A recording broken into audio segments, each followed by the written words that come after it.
네, 클라우드 서비스 조코드입니다. 디지털 트랜스포메이션 할 때 디지털 역량은 가장 중요합니다. 우리가 이제 회사의 사장님이나 대표분이 우리가 저쪽으로 가자. 우리의 목표는 저 디지털 세상이다 라고 가르치더라도 이렇게 회사나 조직이 옮겨가기 위해서는 디지털 역량이라는 것이 있어야 됩니다. 마치 긴 여행을 가기 위해서 체력이 준비되어야지 그 여행을 비로소 할 수 있는 거와 비슷하다고 생각을 하시면 되겠습니다. 그렇기 때문에 우리는 회사에서 디지털 역량을 계속 키워야 될 것이고요. 디지털 역량은 미래 디지털 전환에 있어서 가장 중요한 요소가 될 것입니다. 오늘 설명드릴 것은 디지털 역량이 높은 회사 특징 5가지를 한번 말씀을 드려보도록 하겠습니다.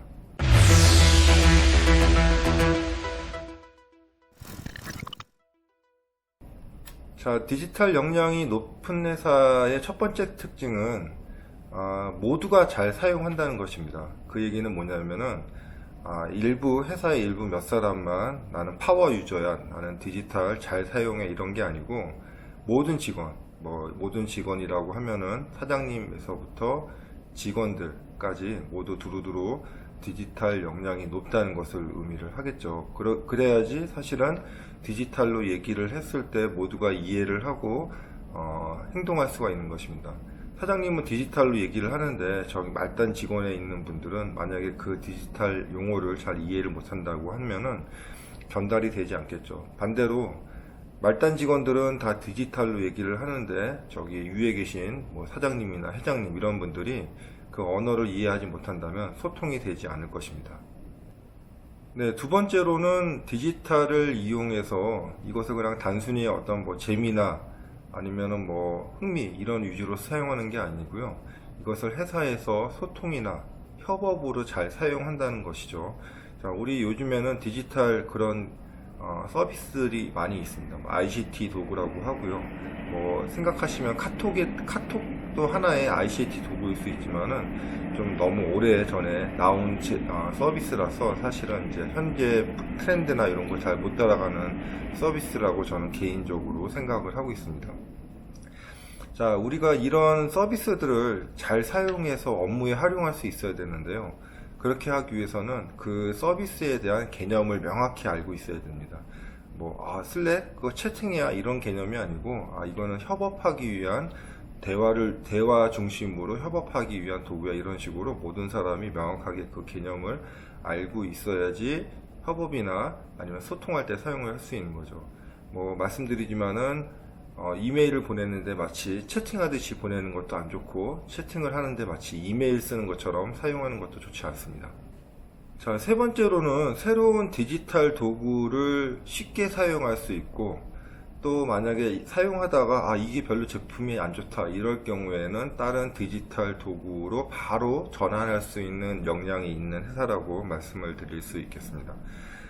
디지털 도구들, ICT 도구들이 사실은 계속 업그레이드가 되고 있다 보니까 맨 처음에는 우리가 이런 목적으로 서비스를 도입을 했는데도 불구하고 점점 업그레이드 방향이 우리랑 맞지 않는다. 그러면 갈아타야겠죠. 더 좋은 제품들이 있고요. 그리고 과거에 나온 제품 서비스보다는 최근에 나온 서비스들이 과거의 문제점들을 많이 해결한 경우도 많이 있습니다. 그래서 예를 들어서 에버노트보다는 요즘에 많이 사용하고 계시는 노션 같은 경우에는 정말 훌륭한 인베디드 기능이 있어서 웬만한 서비스들을 다 노션에 녹아낼 수 있을 정도로 아주 좋은 기능들이 있고요. 그래서 에버노트가 많이 사용자들이 노션으로 이동했다고 얘기를 하고 있습니다. 그래서 이런 어떤 서비스들이 나오더라도 개념을 명확하게 이해를 하고, 그래서 전환을 하더라도 그렇게 큰 스트레스나 이런 거를 받지 않는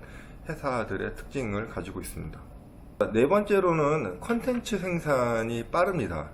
이번에 재미있는 사건이 하나 있었는데요. 토스에서 어떤 컨텐츠가 하나 올라왔어요. 뭐냐면은 2차 긴급재난지원금에 대한 내용들이 정리가 돼서 토스의 블로그에 올라왔습니다. 근데 사람들이 너무 많이 접속을 해서 블로그가 다운이 됐다 이런 얘기가 있을 정도로 정말 사람들이 몇십만 명이 동시에 본 거죠.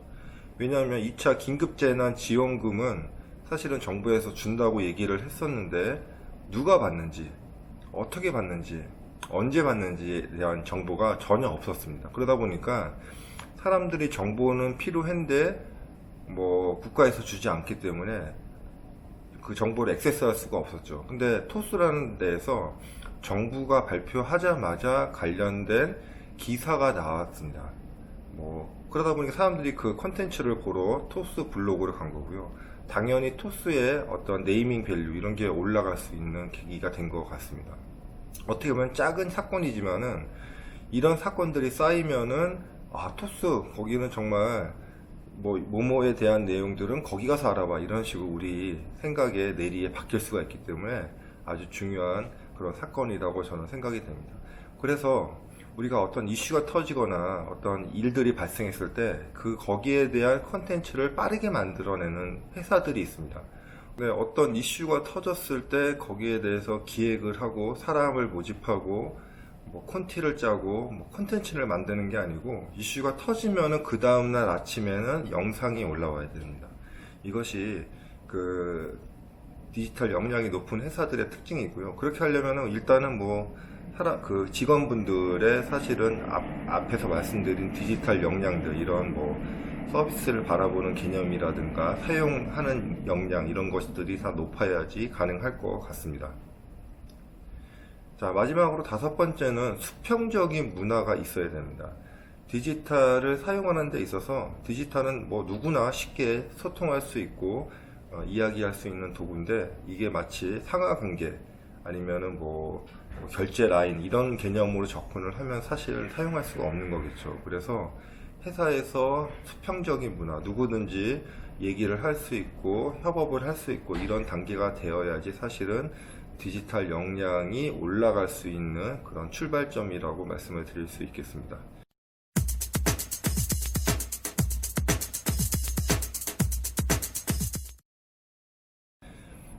자, 오늘은 그 디지털 역량이 높은 회사의 5가지 특징에 대해서 한번 설명을 드렸고요. 우리가 디지털 전환, 이제는 꼭 해야 되는 시점에 왔습니다. 왜냐면은 이제 아날로그에서 남아있는 회사들은 계속 레드오션이죠. 계속 그 치열하게 남아있는 부분에 대해서 경쟁을 해야 되지만은 우리 디지털 세상에 가서는 정말 달리는 말 위에 올라타서 미래를 바라볼 수 있는 그런 기회가 있다고 저는 생각이 되고요.